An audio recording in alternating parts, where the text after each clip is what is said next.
ህይወት እንግዲህ ሳሩን እንዳገተቻት አወቀች ማለት ነው። እንዲሁም ሳሩን ደግሞ ያደረከውን ነገር ያዘዝኩን ነገር አደረክ ወይ? በጣም ጎበዝ፣ ከዚህ በኋላ ደግሞ የምነግርህን ታደርጋለህ እያለች መልእክት እያስተላለፈች ነው።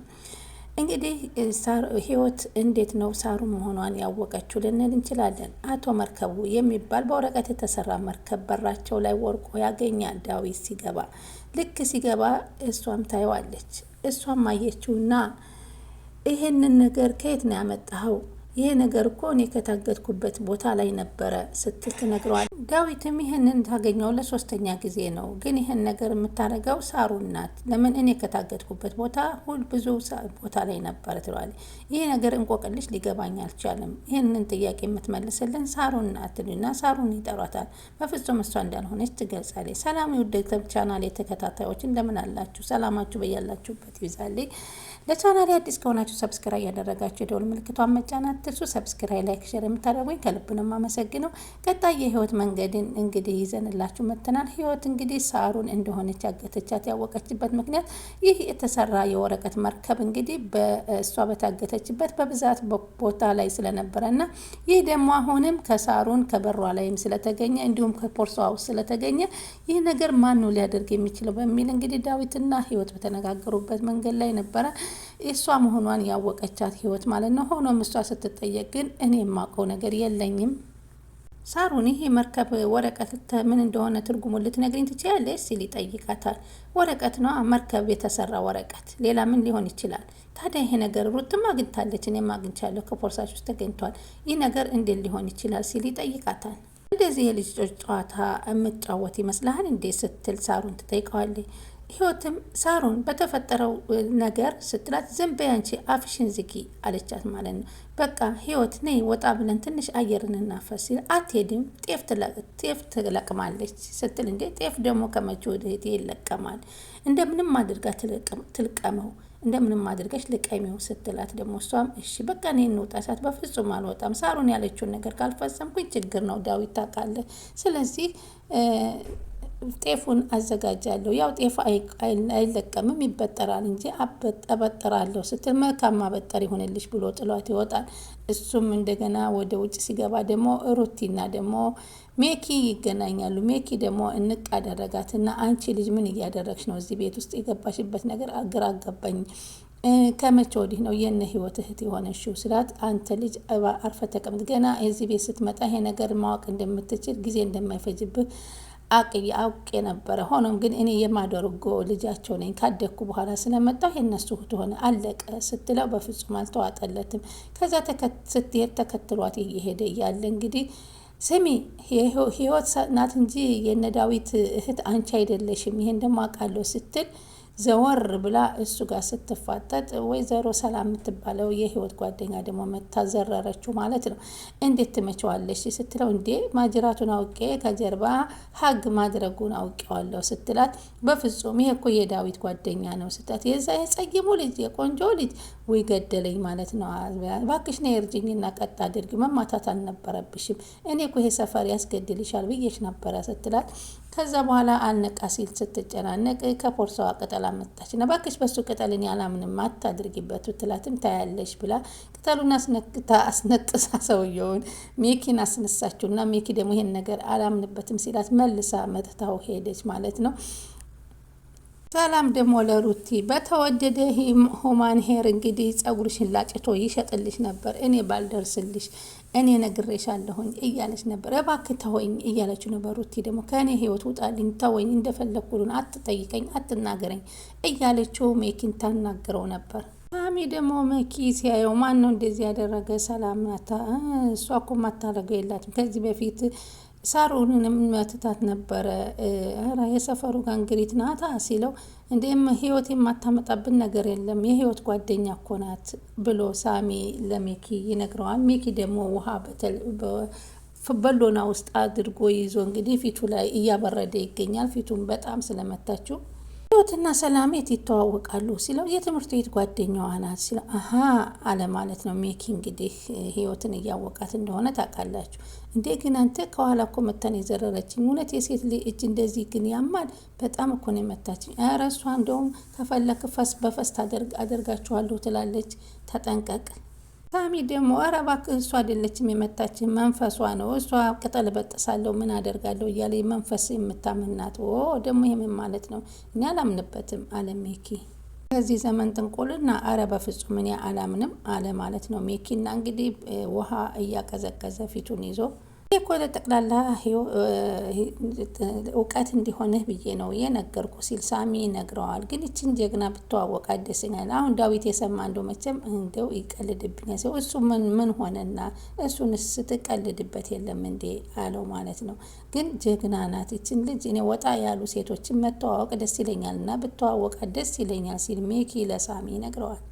በለን አሁን አላምንበትም በእሷ ጥንቁልና አላልክም እንዴ ሲለው አሁን አላምንበትም አለ ማለት ነው። ከዛ እንግዲህ እሷ ደግሞ ጤፉን አበጥሬ ጨርሻለሁኝ ሌላ የምታዥኝ ስራ ይኖራል ወይ ስትል ህይወት ወደ ሳሩን ክፍል ስትሄድ እኔ እኮ ምለው የኔን ንግግር እንደ ቫይታሚን ነው ወይ የምትጠቀሚው ትላለች ወይዘሮ ሳሩን። ያማረብሽና እየተስማማሽ እኮ ነው የሚሄደው የኔ ስድብና ጩኸት ለአንቺ ቫይታሚን ሆኗል ስትላት እሺ ስራ ከጨረስኩኝ የሆነ ቦታ የሚሄድበት ነበረ ላስፈቅድሽ ነው ትልና ህይወት ሳሩንን ጠይቃታለች። አይቻልም አይሆንም አትወጭም አለቻት። ለምን መጀመሪያ ይዣት ልውጣ ስትል ዳዊት አንተ ለእሷ ነው ብቻ ነው የምታዝነው የእኛ ወንድም እሷ ብቻ ናት ብቻዋ መውጣት የሌለባት እያለችውን ስለነበረ ከዛ እንደውም ከወጣሽማ እዚህ ሰፈር ገዝተሽልኝ የምትመጪው እቃ አለ ሱቅ ላይ ስትላት እሺ አለችና ህይወትዬ ደግሞ ሱቁንም ልትገዛ የምትሄድበትም ጉዳይ ኑሯ ስትወጣለች ማለት ነው። ከዛ ልክ ደውላ መጣችላችሁ ግን እንድታሰቃዩት አልፈልግም ይዛችሁ ጠብቁኝ ብላ መልእክት ወዳውኑ ሳሩን ታስተላልፋለች። ከዛ ልክ ስትወጣ ዳዊት በር ላይ ያገኛታል። ህይወት ወዴት እየሄድሽ ነው ሲላት እዚህ እባክህ ሱቅ ልካይ ነው ሳሩን። አይቻልም አላልኩሽም ብቻሽን እንዳትወጪ አላልኩሽም በፍጹም አትወጪ። ኧረ እባክህ ልተው እባክህ አዛኝ ነው ልሄድበት በፍጹም ሂጂ አንቺ ግቢ አንቺ ግዢ ያለችሽን ነገር እኔ ገዝቼ እመጣለሁ ብሎ እንግዲህ ከዚህ እንዳትሄድ አድርጎ ህይወትን ወደ ቤት መልሷታል ዳዊት ማለት ነው። ሳሩን ህይወትን አንቺ አሁን እስካሁን ሰላም ነበርኩኝ አንቺ መጥተሽ ሰላሜን ታሳጭኛለሽ ብላ ስትላታለች። በቁማ እንድትሰቃይ ስለምፈልግ የዛችሁ ጠብቁኝ እንዳትገሏት እያለች ነበር የተናገረችው።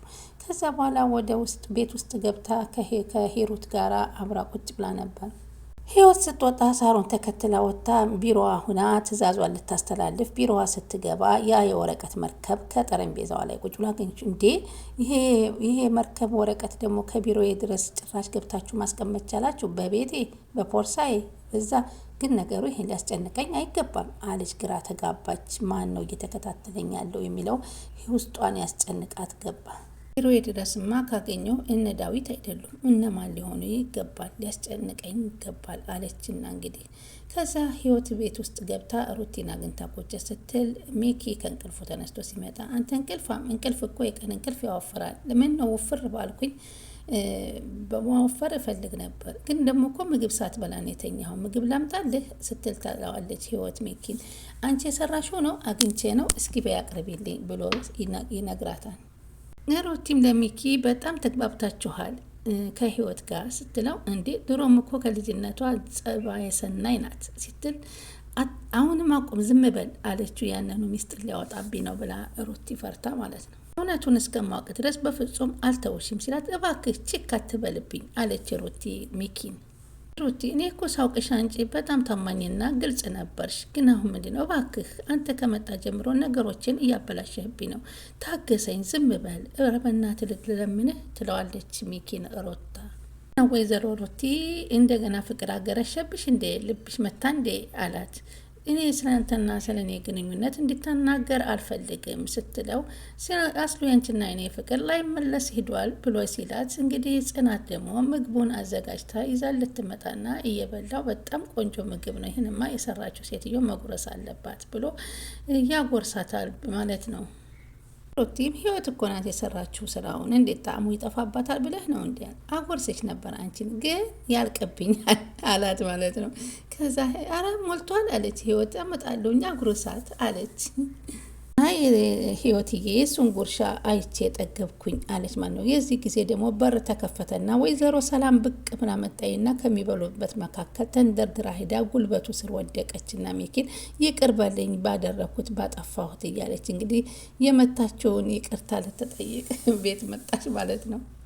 ህዊም ደነገጠችና አንቺ ጦሰኛ የሆንሽ ልጅ ደግሞ ምን አድርገሽ ነው ወይኔ ጉዴ ብላ ደነገጠች ማለት ነው። ህይወትም እሷም ተደፍታ ይሄ ጦሰኛ እጄን የመታብኝና ይቅር በለኝ ወንድሜ ይቅር በለኝ አለችና ሚኪን ጉልበቱ ላይ ወደቀች። ሩቲም እንግዲህ አይ ሰላም ዛሬ እንኳ ሰላምን ለመፍጠር የመጣች ትመስልኛለሽ አለቻት ማለት ነው።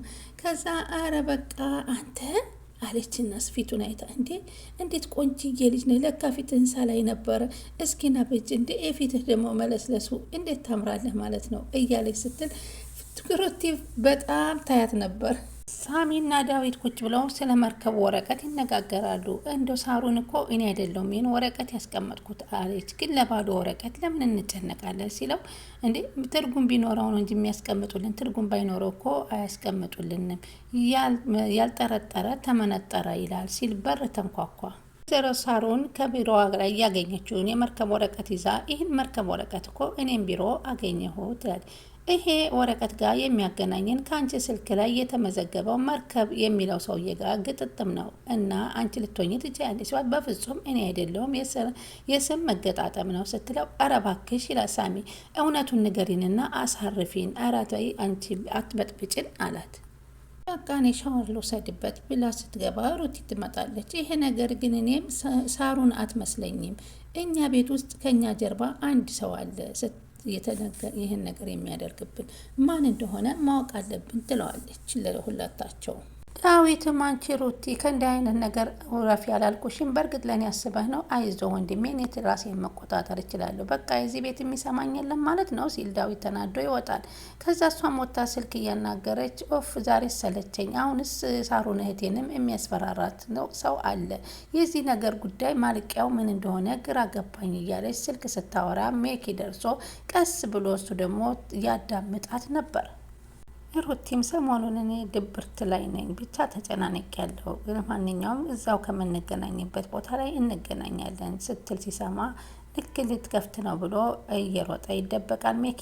እሷም ተጠራጠረችና ከፈት አደረገችና እኔ ጆሮዬ ነው ወይንስ ሰው መጥቶ ነበር ብላ ለማንኛውም የመጣውን ሰው ለማወቅ ብላ በሩን ከፍታ ወደዛ ዘወርት ብላ ትደበቃለች። እሱ ደግሞ የሆነ ቦታ ሄደች ብሎ ከኋላዋ ለመከተል ብሎ ጉጥት ሲል እሷ ደግሞ ከጎን ሆና ብቅ ስትልበት ተደነጋግጠው እንግዲህ ግራ ተጋቡ። በዚህ የዛሬው ተጠናቋል። ውድ ቻናል የተከታተሉት እንግዲህ ስለምትከታተሉኝ ከልብ አመሰግናለሁ። ቀጣይ ደግሞ ምን ይፈጠራል የሚለውን አብረን ይህ የመርከብ ወረቀት ማን ነው እስኪ እያደረገ ያለው የሚለውን ደግሞ ቀጣይ እንመለከታለን። አሁን ሳሩን ወደ መጨረሻ እየደረሰች ይመስለኛል። ህይወትም ልጇን የምታገኝበት ጊዜ ቅርብ ይሆናል ብለን እናስባለን። እናመሰግናለን ስለምትከታተሉ።